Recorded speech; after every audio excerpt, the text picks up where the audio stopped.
Hello students, welcome to Laksha, the initiative of Law Excellence.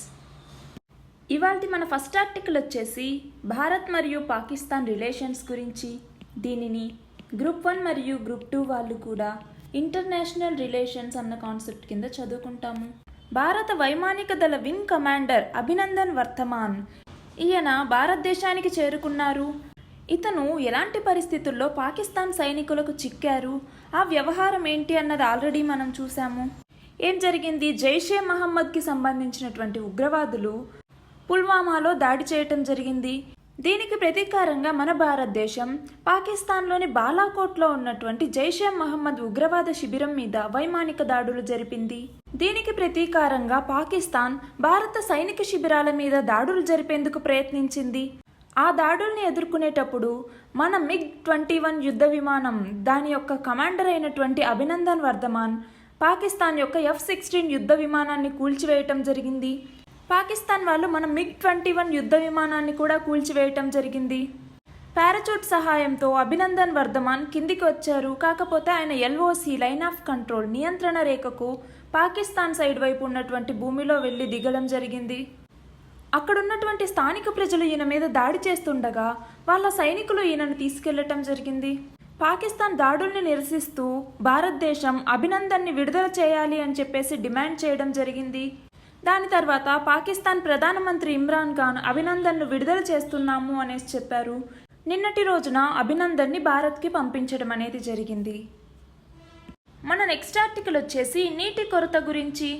దీనిని group 1 మరియు group 2 వాళ్ళు కూడా పేపర్ 2లో ఉన్నటువంటి ఎన్వైరన్మెంట్ అండ్ ఎకాలజీ అన్న కాన్సెప్ట్ కింద చదువుకుంటాము. 2000వ సంవత్సరంలో మిలీనియం శిఖరాగ్ర సమావేశం జరిగింది. ఇందులో ఐక్యరాజ్య సమితి నీటి కొరత యొక్క ప్రభావాలను ప్రస్తావించటం జరిగింది. మానవ జాతి యొక్క మనుగడ, నాగరికత, అభివృద్ధి కూడా నీటితోనే ముడిపడి ఉంటుంది. ప్రపంచ జనాభాలో భారతదేశ జనాభా 18%. ఈ 18% మందికి అందుబాటులో ఉండేటటువంటి నీటి వనరులు మాత్రం 4% మాత్రమే. వ్యవసాయ పరంగా కూడా చూస్తే 2011 నాటికి మన దేశ జనాభా 121 కోట్లు. అలా ఉన్నప్పుడు ఆహార ధాన్యాల వినియోగం అనేది 20 నుంచి 25 కోట్ల మెట్రిక్ టన్నులుగా ఉండేది. 2050 నాటికి జనాభా దాదాపు 164 కోట్లకు పెరుగుతుంది. అప్పుడు ఆహారోత్పత్తి 45 కోట్ల మెట్రిక్ టన్నులకి పెరగాల్సిన అవసరం అనేది వస్తుంది. దానివల్ల నీటి వినియోగం కూడా ఎక్కువ అవుతుంది. క్రమంగా తగ్గిపోతూ ఉన్నటువంటి నీటిని పరిరక్షించుకోవడానికి ఉన్న ఏకైక మార్గం వచ్చేసి నీటిని పొదుపుగా వాడుకోవటమే. దీనికోసం తక్కువ పరిమాణం గల నీటితో ఎక్కువ ఉత్పత్తి సాధించేందుకు ప్రత్యామ్నాయ మార్గాలు ఏమైనా ఉన్నాయా అని అన్వేషించాలి. అలాగే భూగర్భ జలాశయాలు కలుషితం కాకుండా వాటిని అరికట్టాలి. సాగునీటి సదుపాయం ఉన్నటువంటి ఆయకట్టు భూముల్లో ప్రతి సంవత్సరం కూడా నీరు చేరడం వల్ల భూగర్భ జలమట్టం బాగా పెరిగిపోయి భూసారం అనేది హరించుకొని పోతోంది. దానివల్ల పంట దిగుబడి కూడా తగ్గిపోతోంది. అలాగే ప్రభుత్వాలు కూడా పంట పొలం యొక్క విస్తీర్ణాన్ని ప్రాతిపదికగా చేసుకొని నీటిని సరఫరా చేసేందుకు పన్నుల్ని వసూలు చేస్తున్నారు. దానివల్ల మేము ఎలాగో పన్నులు కడుతున్నాం కదా అని చెప్పేసి అవసరానికి మించి నీటిని వినియోగించుకోవటం వల్ల నీటి వృధా అనేది వస్తోంది. అలా కాకుండా వాస్తవంగా వినియోగించినటువంటి నీటి పరిమాణం మేరకు రైతుల దగ్గర పన్నులు వసూలు చేస్తే వాళ్ళు అవసరమైన మేరకే నీటిని పొదుపుగా వాడుకోవడం మీద దృష్టి పెడతారు. అలాగే వ్యవసాయం చేసేటప్పుడు బిందు సేద్యం అనే విధానంలో కనుక వ్యవసాయం చేస్తే నీటిని ఆదా చేయవచ్చు. ఈ బిందు సేద్య విధానంలో నీరు తక్కువ పరిమాణంలో తక్కువ కాల వ్యవధిలో ఎక్కువ సార్లు నేరుగా మొక్క యొక్క వేరుకు బొట్లు బొట్లుగా అందిస్తారు. అలాగే తుంపర విధానంలో నీటిని పైరు మీద వెదజల్లుతారు. ఈ విధానాల ద్వారా నీటి పొదుపు అనేది సాధ్యమవుతుంది. ప్రకృతి వనరుల్ని పరిరక్షించుకొని వాటిని పొదుపుగా ఉపయోగించుకోవాల్సిన బాధ్యత ప్రభుత్వంతో పాటు ప్రతి పౌరుడి మీద కూడా ఉంది. మన నెక్స్ట్ ఆర్టికల్ వచ్చేసి నైపుణ్య భారత్ గురించి. దీనిని గ్రూప్ 1 మరియు గ్రూప్ 2 వాళ్ళు కూడా గవర్నమెంట్ ఇనిషియేటివ్స్ అన్న టాపిక్ కింద చదువుకుంటాము. మనం ఎంతమందికి ఉద్యోగాలు వచ్చాయి అన్నదే చూస్తున్నాం కానీ ఆయా కొలువులకి తగిన అర్హతలు ఎంతమందికి ఉన్నాయి అన్న అంశం మాత్రం ఎవరూ పట్టించుకోవటం లేదు. నైపుణ్యపరంగా చూస్తే భారతదేశంలో కేవలం 2.3% మందికి మాత్రమే నైపుణ్యాలున్నాయి. దక్షిణ కొరియాలో 96% మందికి, జపాన్లో 80% మందికి, జర్మనీలో 75% మందికి, యునైటెడ్ కింగ్డమ్ యూకేలో 68% మంది కార్మిక శ్రేణులకు నైపుణ్యాలుంటే మన భారతదేశంలో కేవలం 2.3% మాత్రమే నైపుణ్యాలున్నాయి. భారతదేశంలో ఉన్నటువంటి కార్మికుల్లో నైపుణ్యాభివృద్ధిని పెంచాలి అని చెప్పేసి స్కిల్ ఇండియా ప్రోగ్రాం, అలాగే ప్రధానమంత్రి కౌశల్ వికాస్ యోజన ఇలాంటి ప్రోగ్రామ్స్ అన్నింటినీ గవర్నమెంట్ తీసుకొచ్చింది. ఇందులో ఈ స్కిల్ ఇండియా ప్రోగ్రామ్ని ప్రధానమంత్రి నరేంద్ర మోదీ 15 జూలై 2015లో దీన్ని తీసుకురావటం జరిగింది. దీని ద్వారా 2022లోపు 40 కోట్ల మంది ప్రజలకి స్కిల్స్ని పెంపొందించాలి అనేసి లక్ష్యంగా పెట్టుకున్నారు. ఈ స్కిల్ ఇండియా ప్రోగ్రాం కిందే నేషనల్ స్కిల్ డెవలప్మెంట్ మిషన్, అలాగే national policy for skill development and entrepreneurship ఇలాంటి ప్రోగ్రామ్స్ తీసుకురావటం జరిగింది. దీని కిందే ప్రధానమంత్రి కౌశల్ వికాస్ యోజన, అలాగే స్కిల్ లోన్ స్కీమ్ అనే దాన్ని కూడా తీసుకురావటం జరిగింది. ప్రధానమంత్రి కౌశల్ వికాస్ యోజన దీనిని ఇండస్ట్రీకి సంబంధించినటువంటి స్కిల్ ట్రైనింగ్ని ఇవ్వడం కోసం, వాళ్ళకి ఒక బెటర్ లైవ్లీహుడ్ని అందజేయడం కోసం తీసుకొచ్చినటువంటి ఒక ఫ్లాగ్షిప్ ప్రోగ్రామ్ ఇది. CMIE centre for monitoring Indian economy ఈ సంస్థ యొక్క గణాంకాల ప్రకారం 2016-18 ఈ 2 సంవత్సరాల మధ్య నిరుద్యోగిత అనేది 4% నుంచి 5.5%కి విస్తరించింది. స్కిల్ ఇండియా కింద 2022వ సంవత్సరానికి 40 కోట్ల మందిని మేము నైపుణ్య శక్తులుగా మారుస్తాము అనేసి చెప్పారు మోదీ. కానీ అది ఏమాత్రం కూడా ఎఫెక్టివ్గా పనిచేయటం లేదు. భారతదేశం గనుక ఎగుమతుల రంగంలో వృద్ధి కనుక నమోదు చేస్తే అప్పుడు అధిక ఉద్యోగాలు, అధిక వేతనాల పెంపు వీటికి దోహదపడుతుంది అని చెప్పేసి ప్రపంచ బ్యాంకు, అంతర్జాతీయ కార్మిక సంస్థ వీటి యొక్క నివేదిక సూచిస్తోంది. ప్రపంచ బ్యాంకు అలాగే అంతర్జాతీయ కార్మిక సంస్థ ఇవి విడుదల చేసినటువంటి ఒక నివేదిక విశ్లేషణ ప్రకారం 2012-17 ఈ సంవత్సరాల మధ్య జీడిపిలో వాణిజ్యం వాటా అన్నది 55.8% నుంచి 41%కి పడిపోయింది. నైపుణ్యాలు ఇప్పటికిప్పుడు కోచింగ్ ఇచ్చి స్కిల్ ఇండియా లాంటి ప్రోగ్రాములు చేస్తే రావు. చిన్నపిల్లలు వాళ్ళలో ఉన్నటువంటి సహజ ప్రతిభ, అభినివేశాల్ని ప్రోత్సహించి వాళ్ళను పదును పెట్టేలాగా పాఠశాల స్థాయి నుంచే ప్రయోజనకరమైన ఆచరణాత్మక పాఠ్య ప్రణాళికలతో వాళ్ళ యొక్క సృజనకు పదును పెట్టాలి. అప్పుడే బాలబాలికలు వాళ్ళ అభిరుచికి తగ్గట్టు వాళ్ళ వృత్తిలో రాణిస్తారు.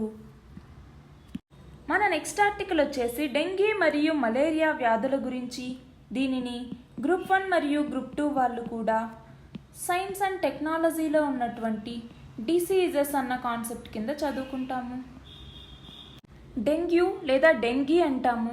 ఇది వైరస్ వల్ల వ్యాప్తి చెందుతుంది. మనకు క్వశ్చన్స్లో అడిగేటప్పుడు ఏదైనా ఒక వ్యాధి పేరిచ్చి అది వైరస్ వల్ల వ్యాప్తి చెందుతుందా, లేకపోతే బ్యాక్టీరియా వల్ల వ్యాప్తి చెందుతుందా, లేకపోతే ప్రోటోజోవన్ వల్ల వ్యాప్తి చెందుతుందా, ఇలాంటి క్వశ్చన్స్ అడుగుతారు. కాబట్టి ఇది మనకు చాలా ఇంపార్టెంట్. వైరస్ వల్ల ఇది వ్యాప్తి చెందుతుంది. ఈ డెంగ్యూ ఫీవర్ ఎయిడెస్ ఎజిప్టే ఈ మస్కిటో ద్వారా, ఇది ఫిమేల్ మస్కిటో, దీని ద్వారా ఇది స్ప్రెడ్ అవుతుంది. డెంగ్యూ ఫీవర్ వైరస్ ఇది ఒక RNA వైరస్. RNA అంటే రైబో న్యూక్లియిక్ యాసిడ్. ఇది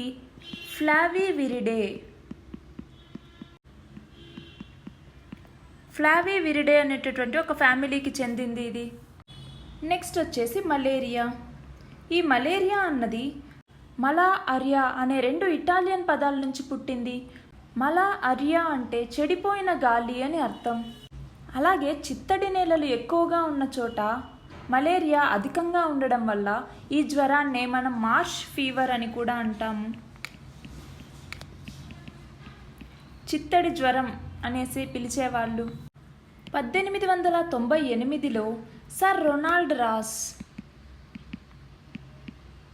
ఈయన ప్లాస్మోడియం లాంటి పరాన్నజీవులు దోమల ద్వారా వ్యాపిస్తాయి అనేసి పరిశోధన చేసి నిరూపించాడు. ఇందుకు గాను రొనాల్డ్ రాస్కి 1902లో నోబెల్ బహుమతి అనేది లభించింది. ఈ ప్లాస్మోడియం వివాక్స్ ఇలాంటివన్నీ ప్రోటోజోవా అంటాం మనం. ఈ ప్రోటోజోవన్ జాతికి చెందినటువంటివి ఈ ప్లాస్మోడియం. అంటే డెంగీ ఏమో వైరస్ ద్వారా వ్యాప్తి చెందుతుంది, మలేరియా వచ్చేసి ప్రోటోజోవన్స్ ద్వారా వ్యాప్తి చెందుతుంది. మన నెక్స్ట్ ఆర్టికల్ వచ్చేసి కాలుష్య నియంత్రణ విన్యాసాల గురించి. దీనిని గ్రూప్ 1 మరియు గ్రూప్ 2 వాళ్ళు కూడా కరెంట్ అఫైర్స్ అన్న టాపిక్ కింద చదువుకుంటాము. బంగాళాఖాతంలో ప్రాంతీయ స్థాయి కాలుష్య నియంత్రణ స్పందన విన్యాసాలు 2019. ఇవి ఫిబ్రవరి 27 నుంచి మార్చి 1వ తేదీ వరకు జరిగాయి. ఈ విన్యాసాల్లో భారత నౌకాదళం, విశాఖ పోర్ట్, గంగవరం పోర్ట్, అలాగే కాలుష్య నియంత్రణ మండలి, ఓఎన్జీసీ, సిఎస్పి, హెచ్పిసిఎల్ లాంటి సంస్థలు కూడా పాల్గొన్నాయి. సముద్రంలో రాకపోకలు సాగించేటటువంటి నౌకల ద్వారా లీక్ అవుతున్నటువంటి చమురుతో కలుషితమయ్యే జలాల్ని శుద్ధి చేయటం ఎలా అనేసి ఈ విన్యాసాల్లో చూపించటం జరిగింది. సముద్రంలో నౌకల ద్వారా రవాణా జరుగుతున్నప్పుడు మధ్యలో ఒక నౌక ఇంకొక నౌకని ఢీకొట్టడం, లేకపోతే ఏదైనా లీకేజ్ జరిగి అందులో ఉన్నటువంటి ఆయిల్ మొత్తం సముద్రంలోకి వెళ్ళిపోవటం, దీన్ని మనం ఆయిల్ స్పిల్స్ అంటాము. అంటే అలా లీక్ అయినటువంటి ఆయిల్ మొత్తం సముద్రం మీద ఒక లేయర్ లాగా పరుచుకుంటుంది. ఇలా క్రూడ్ ఆయిల్ మొత్తం సముద్రం మీద ఒక లేయర్ లాగా ఉన్నప్పుడు లోపలికి ఆక్సిజన్ సప్లై అనేది వెళ్ళదు. దానివల్ల సముద్రం లోపల ఉన్నటువంటి జీవులకు కష్టంగా మారుతుంది. అలాగే పైన పక్షులు నీటి మీద గనక ఒకసారి వాలితే వాటి శరీరంకి మొత్తం ఆయిల్ అంటుకుపోతుంది. అవి మళ్ళీ ఎగరడానికి కూడా కష్టమవుతుంది. ఈ ఆయిల్ స్పిల్స్ని తొలగించే విధానాన్నే మనం బయో రెమీడియేషన్ అనేసి అంటాము. ఈ బయో రెమీడియేషన్ అంటే ఏంటి? మైక్రో ఆర్గానిజమ్స్ని యూస్ చేసుకొని ఆయిల్ని మొత్తం రిమూవ్ చేస్తాము. మన నెక్స్ట్ ఆర్టికల్ వచ్చేసి తెలంగాణలో జూనియర్ కళాశాలల్లో కూడా మధ్యాహ్న భోజన వసతి కల్పించాలి అనుకుంటున్నారు. దీని గురించి మనం దీన్ని గ్రూప్ 1 మరియు గ్రూప్ 2 వాళ్ళు కూడా కరెంట్ అఫైర్స్ అన్న టాపిక్ కింద చదువుకుంటాము. పాఠశాలల్లో ఉండే విద్యార్థులకి ఉచితంగా మధ్యాహ్నం పూట భోజన సదుపాయం కల్పించే ప్రభుత్వ విధానాన్ని మనం మధ్యాహ్న భోజన పథకం, మిడ్ డే మీల్ ప్రోగ్రామ్ అనేసి అంటాము. పేద బాలబాలికలు పేదరికం కారణంగా పాఠశాలలకు వెళ్లడం మానివేయకూడదు అనేటటువంటి ఉద్దేశంతో అన్ని రాష్ట్రాలు, కేంద్రపాలిత ప్రాంతాల్లో కేంద్ర ప్రభుత్వ పథకం కింద దీన్ని అమలు చేస్తున్నారు. దీని కింద అన్ని పని దినాల్లో విద్యార్థులకు ఉచితంగా భోజనం పెడతారు. ఈ మిడ్ డే మీల్ ప్రోగ్రాం కింద ఉన్నటువంటి ముఖ్య లక్ష్యాలు ఏంటి? పేద బాలబాలికలను ఆకలి బాధ నుంచి దూరం చేయటం, పాఠశాలలో చేరేవారి సంఖ్యని, హాజరయ్యేటటువంటి వాళ్ళ సంఖ్యని పెంచటం, పిల్లల్లో సామాజిక సమభావన అనే దాన్ని రూపొందించటం, పౌష్టికాహార లోపాన్ని తగ్గించడం, ఇవన్నీ కూడా ఈ పథకం యొక్క ముఖ్య లక్ష్యాలు. అయితే తెలంగాణలో వచ్చే సంవత్సరం నుంచి జూనియర్ కళాశాలల్లో కూడా ఈ మధ్యాహ్న భోజన పథకం అందిస్తాము అనేసి విద్యాశాఖ మంత్రి తెలియజేశారు. మన నెక్స్ట్ ఆర్టికల్ వచ్చేసి జీడిపి వృద్ధి మీద మూడీస్ అంచనా గురించి. దీనిని గ్రూప్ 1 మరియు గ్రూప్ 2 వాళ్ళు కూడా కరెంట్ అఫైర్స్ అన్న టాపిక్ కింద చదువుకుంటాము. Moody's investor service. ఈ మూడీ ఇన్వెస్టర్ సర్వీస్ అన్నది ఒక క్రెడిట్ రేటింగ్స్ ఇచ్చేటటువంటి ఒక సంస్థ. దీని యొక్క హెడ్ క్వార్టర్స్ వచ్చేసి న్యూయార్క్లో ఉంది, యునైటెడ్ స్టేట్స్. ఈ మూడీస్ ఇన్వెస్టర్ సర్వీస్ ప్రస్తుత సంవత్సరమే కాకుండా వచ్చే ఏడాది కూడా భారత వృద్ధి రేటు 7.3% నమోదు కావచ్చు అని చెప్పేసి అంచనా వేయటం జరిగింది. ఈ మూడీ ఇన్వెస్టర్ సర్వీస్ వచ్చేసి వృద్ధి రేటును జనవరి నుంచి డిసెంబర్ వరకు లెక్కిస్తుంది. కానీ మన భారతదేశంలో ఏప్రిల్ నుంచి మార్చి వరకు లెక్కిస్తాము. ఈ మూడీస్ ఇన్వెస్టర్ సర్వీస్ యొక్క అంచనా ప్రకారం మధ్యంతర బడ్జెట్లో ప్రతిపాదించినటువంటి రైతులకు పెట్టుబడి సహాయం, మధ్యతరగతి వర్గానికి పన్ను ప్రోత్సాహకం, వీటి వల్ల జీడిపి వృద్ధి 0.45% మేర కలిసొస్తుంది అనేసి చెప్పింది. అంతర్జాతీయంగా తయారీ రంగంలో నెలకొన్నటువంటి స్తబ్దత ప్రభావం ఆసియాలోని మిగిలిన ప్రధాన దేశాలతో పోలిస్తే భారత్ మీద తక్కువగానే ఉంటుంది అనేసి చెప్పింది. మన నెక్స్ట్ ఆర్టికల్ వచ్చేసి పాడి రైతుకు ధీమా అన్నటువంటి పథకం గురించి. దీనిని గ్రూప్ 1 మరియు గ్రూప్ 2 వాళ్ళు కూడా గవర్నమెంట్ ఇనిషియేటివ్స్ అన్న టాపిక్ కింద చదువుకుంటాము. ఆంధ్రప్రదేశ్ రాష్ట్ర ప్రభుత్వం ప్రమాదవశాత్తు పశువులు గనుక మృతి చెందితే పరిహారం చెల్లించేటటువంటి ఒక పథకాన్ని తీసుకొచ్చింది. పాడి రైతుకు బీమా అన్నటువంటి పథకం. ఈ పథకంలో చేరేందుకు రైతులు ప్రీమియం కట్టాల్సిన పని లేదు. రైతు తన యొక్క పేరును, దాని యొక్క పశువును ట్యాగింగ్ చేసి రిజిస్ట్రేషన్ చేయించుకుంటే సరిపోతుంది. ఏడాదికి 5 పశువుల్ని ఈ పథకం కింద నమోదు చేయించుకోవచ్చు. ప్రమాదవశాత్తు ఆ పశువు కనుక చనిపోతే 24 గంటలలోపు పశుసంవర్ధక శాఖ అధికారులకి సమాచారం ఇవ్వాల్సి ఉంటుంది. దేశీ పశువుకైతే 15,000, సంకర జాతికైతే 30,000 పరిహారాన్ని ప్రభుత్వం చెల్లిస్తుంది. ఈ మొత్తం పరిహారం 15 రోజుల్లోపు రైతుల ఖాతాల్లో జమ చేయబడుతుంది. మన నెక్స్ట్ ఆర్టికల్ వచ్చేసి ఇండియా, యునైటెడ్ అరబ్ ఎమిరేట్స్ వీటి రిలేషన్స్ గురించి. దీనిని గ్రూప్ 1 మరియు గ్రూప్ 2 వాళ్ళు కూడా ఇంటర్నేషనల్ రిలేషన్స్ అన్న కాన్సెప్ట్ కింద చదువుకుంటాము. Organisation of Islamic cooperation IOC, దాన్నే మనం ఇస్లామిక్ సహకార సంఘం అంటాము. దీనిని 1969లో స్థాపించారు. ఇందులో మొత్తం 57 సభ్య దేశాలు ఉన్నాయి. యునైటెడ్ అరబ్ ఎమిరేట్స్ ఈ OIC సమావేశంలో పాల్గొనాలి అని చెప్పేసి భారత్ని ఆహ్వానించింది. దీని ద్వారా ముస్లిం దేశాల్లో భారత్కి దౌత్యపరంగా విజయం అనేది లభించింది. భారతదేశాన్ని ఆహ్వానించకూడదు అంటూ పాకిస్తాన్ అభ్యంతరం తెలిపినా కూడా యునైటెడ్ అరబ్ ఎమిరేట్స్ అనేది పట్టించుకోలేదు. దీనికి నిరసనగా పాకిస్తాన్ ఈ సమావేశాన్ని బహిష్కరించడం అనేది జరిగింది. అయితే 1969లో మొరాక్ రాజధాని రబాత్లో ఈ OIC మీటింగ్ అనేది జరిగినప్పుడు కూడా భారత్కి ఆహ్వానం అనేది లభించింది. అప్పుడు కూడా పాకిస్తాన్ అడ్డుపడటంతో సమావేశంలో పాల్గొనకుండానే మన వాళ్ళు వెనక్కి వచ్చేశారు. ఇప్పటి వరకు మళ్ళీ ఆహ్వానం రాలేదు. మళ్ళీ ఇప్పుడు యునైటెడ్ అరబ్ ఎమిరేట్స్ భారత్కి ఆహ్వానం పంపింది.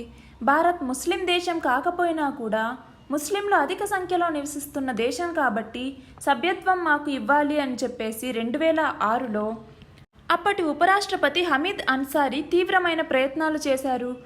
కానీ భారత్ని OICలో మెంబర్ కాకుండా పాకిస్తాన్ అడ్డుకుంది. యునైటెడ్ అరబ్ ఎమిరేట్స్ రాజధాని అయినటువంటి అబుదాబిలో ఈ OIC సమావేశం అనేది జరిగింది. ఇందులో తొలిసారిగా భారత ప్రతినిధిగా విదేశాంగ శాఖ మంత్రి సుష్మా స్వరాజ్ గారు హాజరయ్యారు. ఆ సందర్భంగా ఆమె ఉగ్రవాదాన్ని ప్రధాన అంశంగా చేసుకుని 17 నిమిషాల పాటు ప్రసంగించారు. కానీ ఎక్కడా కూడా పాకిస్తాన్ పేరెత్తలేదు. కేవలం ఉగ్రవాదం, దాని కార్యకలాపాలు, దీని గురించి మాత్రమే ఆవిడ మాట్లాడారు. Thank you very much.